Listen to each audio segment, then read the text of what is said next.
आज हम कक्षा 6 का पार्ट नंबर 3 शब्द विचार के जो लास्ट टॉपिक रह गया था उसको अपन आज पढ़ेंगे।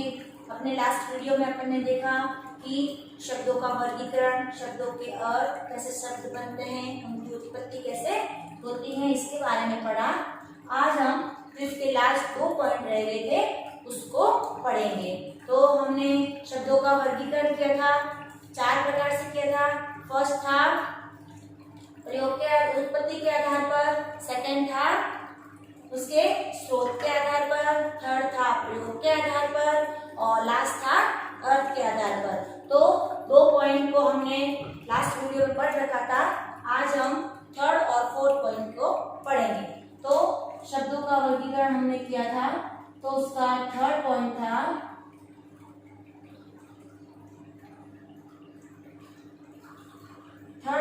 उसका प्रयोग के आधार पर। क्या है? प्रयोग के आधार पर, मतलब शब्दों का प्रयोग करें तो शब्दों के और कौन कौन से प्रकार हो सकते हैं, उसके ऊपर इसका डिवाइड किया गया है। तो प्रयोग के आधार पर शब्द कितने होते हैं? प्रयोग के आधार पर शब्द होते हैं 2। कितने होते हैं? 2। एक तो होता है विकारी शब्द और दूसरा होता है अविकारी। इसके बारे में आपने पहले नहीं पढ़ा है, इसको आप अच्छे से देखना कि ये विकारी और अविकारी क्या होते हैं। तो पहले हम विकारी को पढ़ते हैं। विकारी शब्द का मतलब वे शब्द जो लिंग, वचन, कारक और काल के अनुसार अपना रूप परिवर्तन कर देते हैं। एक वचन में है तो अलग होंगे और बहुवचन में प्रयोग किया तो वे अलग हो जाएंगे। किस प्रकार? पहले अपने इसकी डिफाइन लिखते हैं कि वे शब्द जो लिंग, वचन, कारक और काल के अनुसार अपना रूप परिवर्तित कर लेते हैं। कैसे रूप परिवर्तित करते हैं? देखो मैं बताती हूँ कैसे करते हैं। जैसे कि मैंने एक वर्ड लिखा लड़का। क्या लिखा मैंने? लड़का। ठीक है, लड़का क्या है? लड़का एक संज्ञा शब्द है। तो ठीक है, अब तो वे शब्द जो लिंग, वचन, कारक और काल के अनुसार चेंज रहते हैं। तो एक अब लिंग का देखें तो अगर लड़का है और लड़की हो जाएगा, इसका चेंज हो गया। वचन का देखे तो लड़का का लड़के बन जाएगा। ठीक है, तो इस तरह जो शब्द लिंग, वचन, कारक और काल के अनुसार अपना रूप परिवर्तित कर लेते हैं वे क्या कहलाते हैं? विकारी शब्द। अब विकारी शब्द में भी कौन कौन से आएंगे मैं आपको बताती हूँ। इसमें भी 4 आते हैं। कैसे, कौन कौन से आते हैं? फर्स्ट आता है संज्ञा शब्द। क्या आता है? संज्ञा। दूसरे आते हैं सर्वनाम वाले शब्द, सर्वनाम के शब्द आते हैं। तीसरा आता है क्रिया वाले शब्द और चौथा आता है संज्ञा, सर्वनाम, क्रिया और विशेषण वाले शब्द। अब देखो अपन इसका एक एक उदाहरण लेंगे ना तो अपने को अच्छी तरह से समझ में आ जाएगा।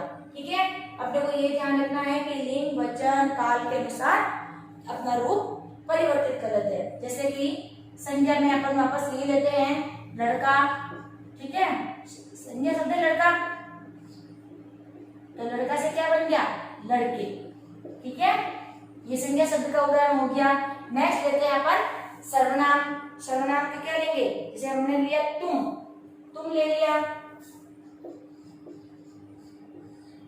अब देखो अपन इसको है ना लिंग का भी इसका कन्वर्ट करेंगे, वचन के अनुसार भी उसका कन्वर्ट करेंगे।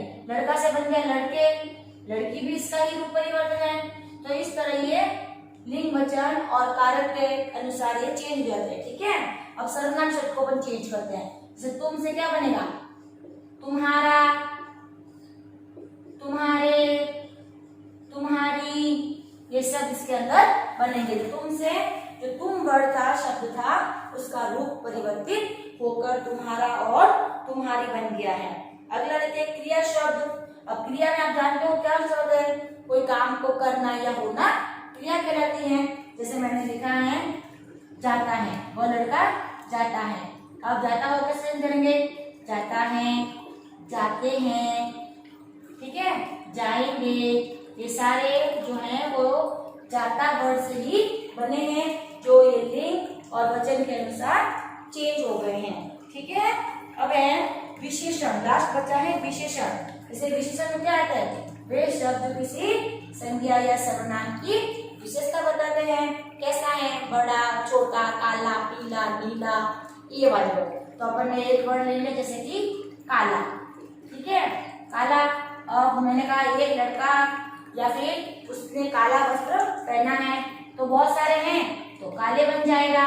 ठीक है, काला, काले, और क्या बनेगा? बहुत सारे वर्ड बनेंगे। काली, अगर उसका अपन लिंग चेंज करें तो काली बन जाएगा, और वचन चेंज करें तो काले बन जाएगा। काला का काले, काली। इस तरह ये जो शब्द होते हैं, संज्ञा के शब्द, सर्वनाम के शब्द, क्रिया के शब्द और विशेषण के शब्द, ये शब्द लिंग, वचन, कारक और काल के अनुसार अपना रूप परिवर्तित कर लेते हैं, तो वे विकारी शब्द कहलाते हैं। तो विकारी शब्द के अंदर ये 4 शब्द आते हैं।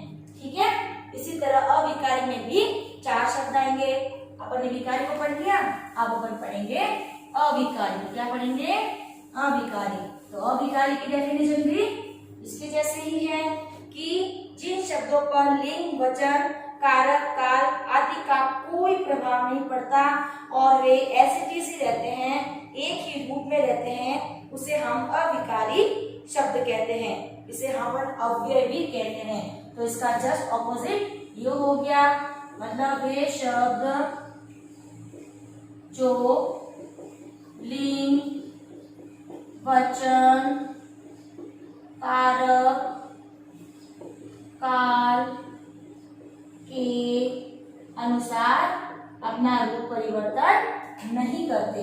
बस यहाँ पर अपने को क्या लगाना है? नहीं करते।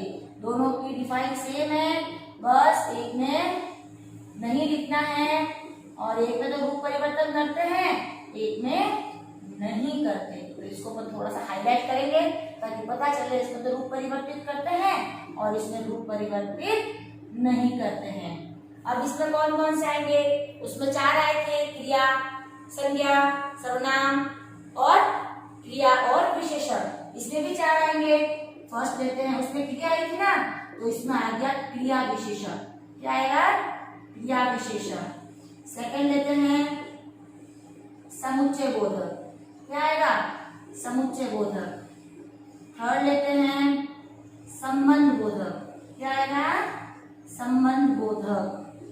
और फोर्थ आएगा विस्मयादि बोधक। क्या आएगा? विस्मयादि बोधक। वो आता है ना एक्सक्लेमेशन वाले सारे वर्ड, वो इसके अंदर आते हैं। तो इसको भी अपन अच्छे से समझते हैं कि इसके अंदर कौन कौन से आएंगे। क्रिया विशेषण, किसे कहते हैं क्रिया विशेषण? वे शब्द जो क्रिया की विशेषता बताए उसे अपन क्रिया विशेषण शब्द कहते हैं। ठीक है, समझ में आया ना? क्रिया विशेषण जो अपनी क्रिया की विशेषता बताए, मतलब काम कैसे होता है, धीरे, जल्दी, अचानक, वो इसमें आएंगे। फिर संबंध बोधक, एक का संबंध दूसरे से बताते हैं। समुच्चय बोधक जो एक कंजक्शन वर्ड कहलाते हैं, एक उसको जोड़ते हैं दोनों वाक्यों को आपस में। और विस्मयादि बोधक का मतलब होता है वे वर्ड जो हर्ष, शोक, घृणा आदि का भाव स्पष्ट करते हैं, वो विस्मयादि बोधक कहलाते हैं। तो इसके अंदर आने वाले शब्द अपना रूप परिवर्तन नहीं करते। वो तो करते हैं, ये इसका रूप परिवर्तन नहीं होगा। जैसे क्रिया विशेषण का उदाहरण अपन लिखे तो जैसे हो गया जल्दी। मोहन काम जल्दी करता है, वह लड़की धीरे धीरे चलती है। अब देखना, मैं इनका अगर वाक्य प्रयोग करूं, वह लड़का जल्दी चलता है, वह लड़की जल्दी चलती है, तो इस वर्ड में कोई चेंज हुआ? नहीं हुआ। वह धीरे धीरे काम करता है, वह धीरे धीरे काम करती है। तो चाहे अपन इसका लिंग के अनुसार देखें या वचन के अनुसार देखें, इनका रूप परिवर्तित नहीं हुआ, इसीलिए इनको अविकारी शब्द कहते हैं और अविकारी को अव्यय भी कहते हैं। सेकंड लिया समुच्चय बोधक। समुच्चय बोधक क्या कहते हैं? कहते हैं लेकिन, किंतु, परंतु वाले वर्ड इसमें आते हैं। जैसे देखो अपन लेकिन, किंतु, परंतु।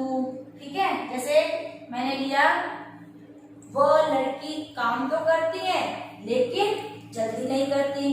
अब इसको अपन जेंडर चेंज करेंगे, लड़का के अनुसार करेंगे, और लड़का भी काम करता है लेकिन धीरे धीरे करता है, तो एक ही हुआ ना कि लेकिन शब्द चेंज नहीं हुआ है, किंतु भी ऐसे ही है और परंतु भी ऐसे ही है। तो ये शब्द जो है लिंग, वचन, कारक और काल के अनुसार चेंज नहीं होते हैं। संबंध बोधक में भी जिसका जो ये वर्ड आएंगे, ठीक है,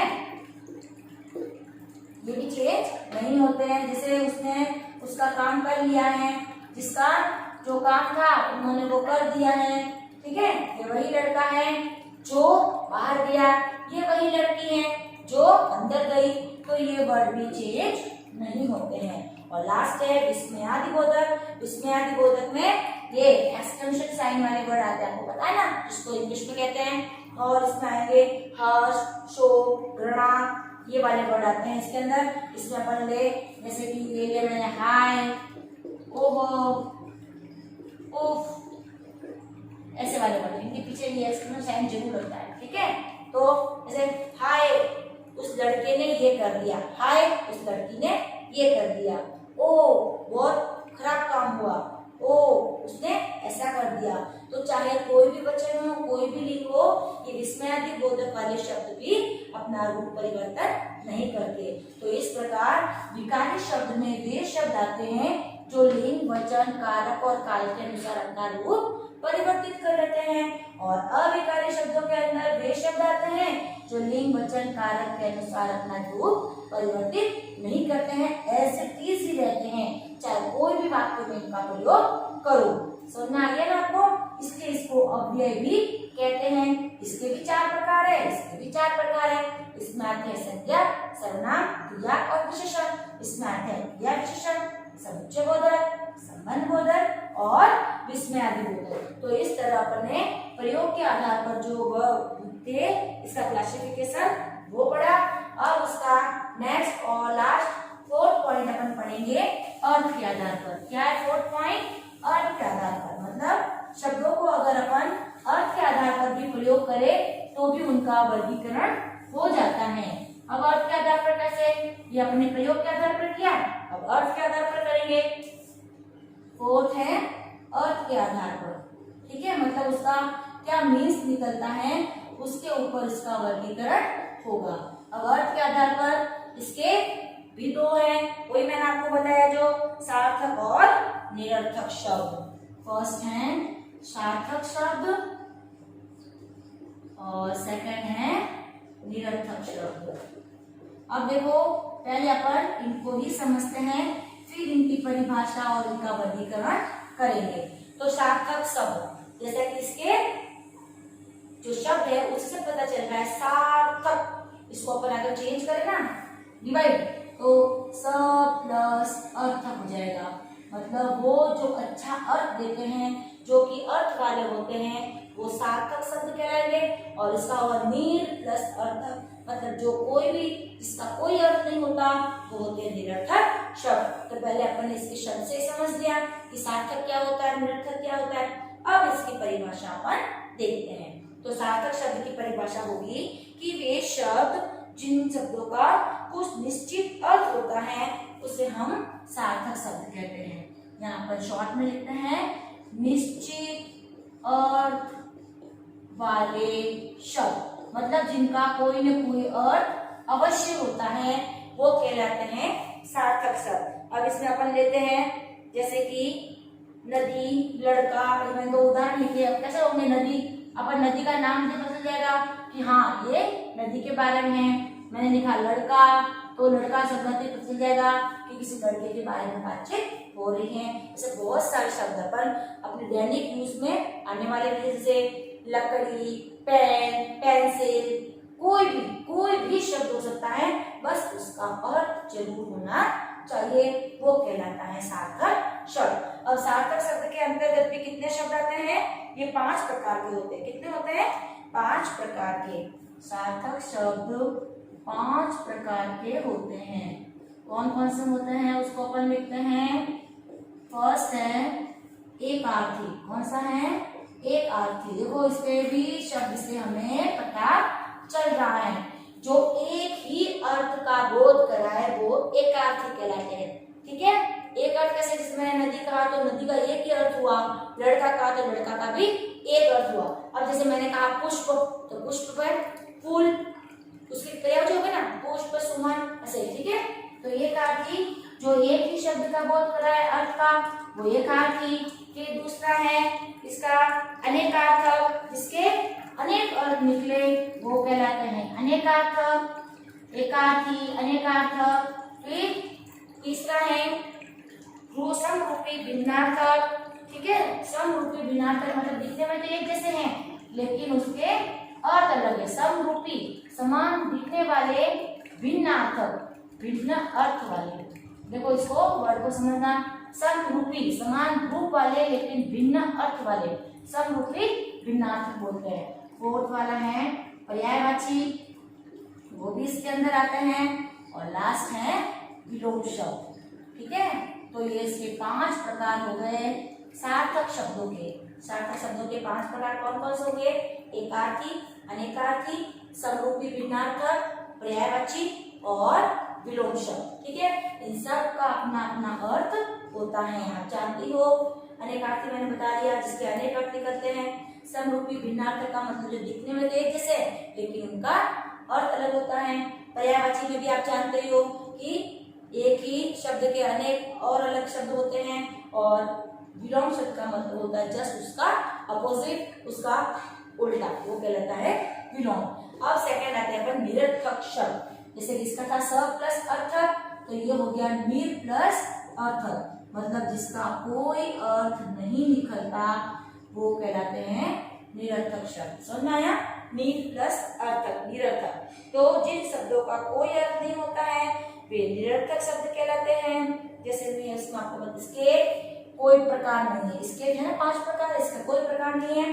तो निश्चित, इसकी अपन परिभाषा लिखेंगे, निश्चित अर्थ नहीं होता। ठीक है, इसका कोई निश्चित अर्थ नहीं होता।